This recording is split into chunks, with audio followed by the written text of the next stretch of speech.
జై శ్రీమన్నారాయణ. ఓం శ్రీ గురుభ్యో నమః. శ్రీ నృసింహ ద్వాదశ నామ స్తోత్రం.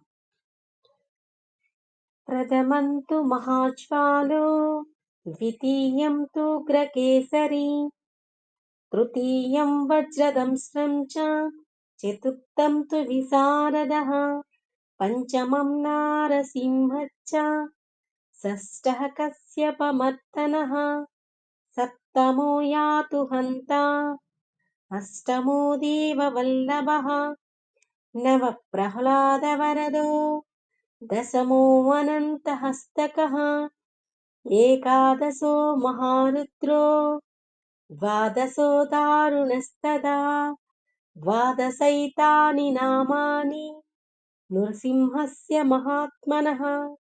మంత్రరాజ ఇతి జ్ఞాతం సర్వపాపప్రణాశనం, క్షయపస్మారకుష్ఠాది తాపజ్వర నివారణం, రాజద్వారే మహాఘోరే సంగ్రామే చ జలాంతరే, గిరిగహ్వర అరణ్యే వ్యాఘ్రచోరామాదిషు, రణే చ మరణే చైవ సమదం పరమం శుభం, శతమావర్తయేదస్తు ముచ్యతే వ్యాధి బంధనాత్, ఆవర్తయం సహస్రంతు లభతే వాంఛితం ఫలం.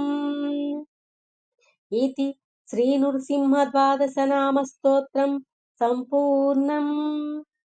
ఈ ద్వాదశ నామ స్తోత్రాన్ని ప్రతిరోజు పఠించడం వలన శ్రీ లక్ష్మీ నృసింహస్వామి అనుగ్రహంతో మనకి సకల శుభాలు జరుగుతాయి. సమస్త లోకానాం సన్మంగళా భవంతు. సర్వం శ్రీకృష్ణార్పణమస్తు.